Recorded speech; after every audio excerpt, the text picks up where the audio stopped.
नमस्कार, जय जोहार। मैं हूं हरीश पुसाम और आप देख रहे हैं ट्राइबल एक्सप्रेस।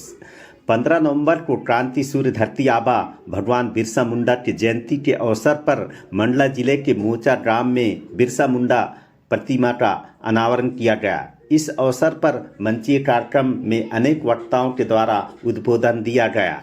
अब्दुल खालिक कादरी ने अपने उद्बोधन में कहा, बिरसा मुंडा न आदिवासियों के लिए लड़े, न हिंदू के लिए लड़े, न मुसलमान के लिए लड़े, न ही सिख ईसाइयों के लिए लड़े। बिरसा मुंडा ने धरती के लिए लड़ाई लड़े, पूरा भारत देश के लिए लड़े। तो देखिए ट्राइबल एक्सप्रेस के लिए पीके तारम की रिपोर्ट।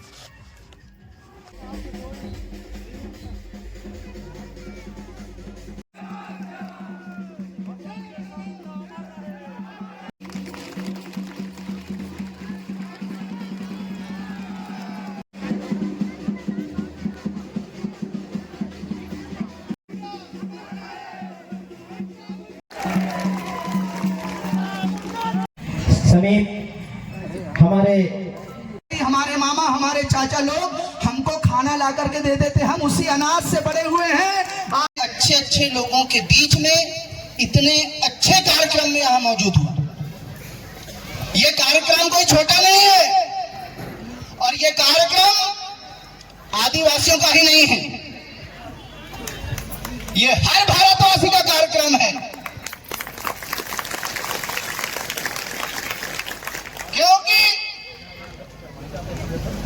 क्रांति सूर्य बिरसा मुंडा आदिवासियों के लिए लड़े, मुसलमानों के लिए लड़े, सिखों के लिए लड़े नहीं।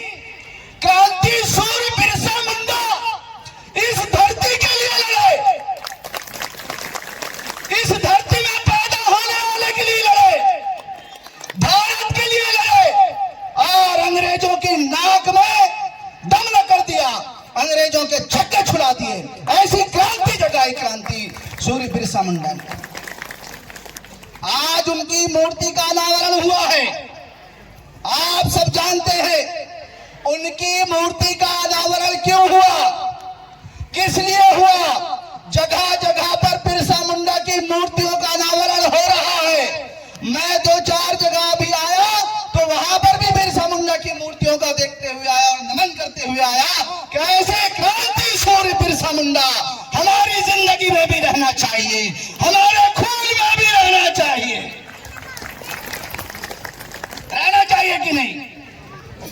बिरसा मुंडा का खून अपनी रगों में दौड़ना चाहिए कि नहीं दौड़ना चाहिए। उनका उलगुलान हमारे सीने में रहना चाहिए कि नहीं रहना चाहिए।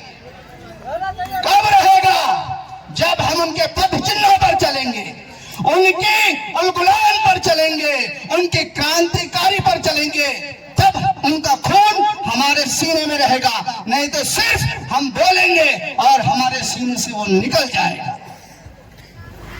उनकी मूर्ति हमको ये याद दिलाती रहेगी, जल जंगल और जमीन की लड़ाई हम मरते तक लड़ते रहेंगे। उनकी मूर्ति हमको ये याद दिलाती रहेगी कि हमारे अगर अधिकार छीने जाएंगे तो हम बगावत करेंगे। उनकी मूर्ति हमको ये याद दिलाएगी, क्या याद दिलाएगी कि अगर हमारे समाज के खिलाफ कोई शोषण करेगा तो ऐसे शोषण करने वाली अगर आवाज उठेगी, हम उस आवाज को काट देंगे। हाथ उठेगा, हाथ काट देंगे, लेकिन बिरसा मुंडा के पद चिन्हों पर चल कर रहेंगे। हमको ये उनकी मूर्तियां याद दिलाती है। और वो आदिवासी बहुत सारे लोग, उनकी वीरता को दबा दिया गया।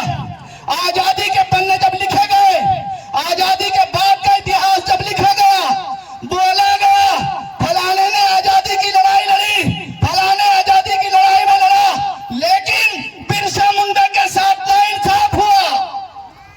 उनकी कहानी बहुत कम पेजों में लिखी गई, लेकिन आजादी की लड़ाई का जो बिगुल फूका था, उलगुलान किया था, वो बिरसा मुंडा ने झारखंड की धरती से किया था साथियों, और जगाया था। ये उलगुलान बिरसा मुंडा ने अपने पूर्वजों से लिया होगा। ये क्रांतिकारीपन उनके अंदर भी, उनके खून में भी अपने बुजुर्गों से आया होगा। आपको मैं बताता हूं, सिर्फ 2 मिनट लूंगा क्योंकि हमारे बहुत सारे यहाँ वक्ता हैं, ज्यादा समय नहीं लूंगा, लेकिन आदिवासियों की उलगुलान का एक वाक्य बताता हूं। आप ये सोचते होंगे कि भारत की जमीन पर सिर्फ आदिवासी है और यही आजू बाजू ही आदिवासी है, ऐसी बात नहीं है। बिरसा मुंडा कार्यक्रम की जयंती पर आने वाली माताएं सुनो, मेरे भाई सुनो, तुम सोचते होगे कि मध्य प्रदेश में आदिवासी होंगे या गुजरात में होंगे या राजस्थान में होंगे या छत्तीसगढ़ में होंगे। आदिवासी यहाँ नहीं है, आदिवासी पूरी दुनिया में है।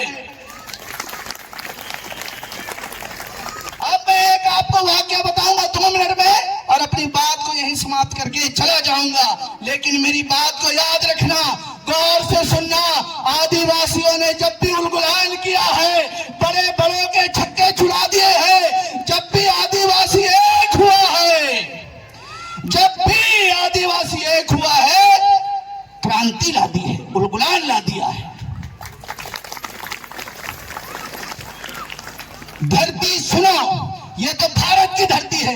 बिरसा मुंडा को जानते हैं आप। मैं सऊदी अरब की धरती के ऐसे क्रांतिवीर का नाम बताऊंगा जिनका नाम बिलाल था, जिनका नाम बिलाल था। बिलाल जब पैगंबर इस्लाम आए और उनको सताया जाने लगा तो बिलाल ने उनका साथ दिया,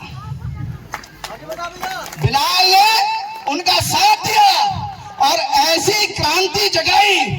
वो आदिवासी बिलाल ने ऐसी क्रांति जगाई कि जब वहां मक्का जो है, मक्का मदीना जिसको आप सुनते हैं, जानते हैं, मक्के की जब जंग हुई और मक्का जब जीता गया तो पैगंबर इस्लाम से बड़े बड़े धन्ना सेठ, बड़े बड़े लोगों ने कहा कि अब अजान देने की बारी है, अजान कहने की बारी है। किससे हम अजान कहवाएं? तो बड़े बड़े लोग, बड़ी बड़ी जात के लोग, बड़े बड़े पैसे वाले सामने आ गए कि हम अजान कहेंगे, हम अजान कहेंगे। लेकिन पैगंबर इस्लाम ने कहा तुम्हारी जरूरत नहीं है, अजान अगर कोई काबे में चढ़ के देगा तो बिलाल देगा। कल तक बिलाल को काबा छूने का अधिकार नहीं था, लेकिन बिलाल की क्रांतिकारी ने एकजुटता ने बिलाल को वो मकाम दिलाया, वो इज्जत दिलाई, वो रुतबा दिलाया कि मुसलमानों के पूजा स्थल पर चढ़ करके अजान कहने का, अगर किसी को सबसे पहले अजान कहने का श्रेय मिलता है तो वो बिलाल को मिलता है। तो ये कब हुआ, कैसे हुआ? बोलने सुनने से नहीं हुआ, एकजुटता से हुआ, डटे रहने से हुआ और उलगुलान से हुआ, क्रांति से हुआ। तो मेरे नौजवान साथियों, हाँ मेरे साथियों, अब यहां भी उलगुलान होने लगा है, अब यहां भी उलगुलान होने लगा है। मैं कुछ दिन पहले सोशल मीडिया पर राजकुमार रोज जी, जो राजस्थान के सांसद हैं, जो राजस्थान के सांसद हैं, उनका भाषण सुन रहा था। वो आदिवासी उत्पीड़न पर बोल रहे थे। मैं जब सर्च किया, मैं तो सिर्फ गोंडवाना गणतंत्र पार्टी को ही जानता था, लेकिन मैंने जब सर्च किया तो मुझे पता चला कि राजकुमार रोज की भी उनकी एक पार्टी है। तो वहां के लोगों ने उनको कैसे बनाया, वहां के लोगों ने उनको कैसे जिताया, वहां के लोग कैसे आगे बढ़े? हमारे यहाँ पर तो इतनी सारी जनसंख्या है, भर भर कर जनसंख्या है। अरे हम तो एक नहीं 1000 बना सकते हैं, लेकिन हम क्यों नहीं बना सकते? राजकुमार रोज जी से सीखना होगा, उनकी टीम से सीखना होगा, राजस्थान से आए हमारे दादा भंवरलाल परमार जी से सीखना होगा कि हमको कैसे एकता लानी है और समाज को कैसे आगे बढ़ाना है, समाज को कैसे तरक्की दिलाना है। समाज की तरक्की में हमारी तरक्की है, क्योंकि हमारी लड़ाई समाज लड़ता है, समाज के बड़े लोग लड़ते हैं। मैं ज्यादा तो नहीं कहूंगा क्योंकि समय की कमी है और बहुत सारे हमारे वक्ता हैं। मैं इतना ही कहकर अपना हाँ मेरा तो एक और उद्देश्य है कि हमारे आदिवासी नौजवान अगर चाहें तो एक गैर सियासी सेना बना सकते हैं, एक गैर सियासी संगठन बना सकते हैं जिसका सियासत से लेना देना ना हो, बना सकते हैं। अगर वो कोशिश करें तो उलगुलान ला सकते हैं। क्या फिर भारत, क्या उलगुलान ला सकते हैं? फिर क्या राजस्थान देखोगे, क्या छत्तीसगढ़ देखोगे, क्या मध्य प्रदेश देखोगे, क्या महाराष्ट्र देखोगे, क्या गुजरात देखोगे, क्या तमिलनाडु देखोगे? हर जगह तुम्हारा सांसद मिलेगा। अगर तुम एकता लाओगे तो हर जगह तुम्हारा विधायक मिलेगा। तुम एकता लाओगे तो अगर हर जगह तुम्हारा, चाहे राजस्थान हो, छत्तीसगढ़ हो, गुजरात हो, महाराष्ट्र हो, तमिलनाडु हो, जो भी राष्ट्र हो, तुम एकता बस लाओ, फिर देखो सब तरफ तुम नजर आओगे। तो साथियों, बहुत सारे हमारे वक्ता हैं, मैं ज्यादा नहीं कहना चाहूंगा क्योंकि उन्हें भी समय है और मुझे समय इस समिति ने और इस समाज ने दिया। हरनाम भाई ने बुलाया, मैं इसका बड़ा आभारी हूं। और मैं क्यों आया, मैं यहाँ क्यों आया, उसकी भी वजह एक है। मैं यहाँ से 50-60 किलोमीटर दूर गांव अहमदपुर का रहने वाला हूँ, अहमदपुर का रहने वाला हूँ।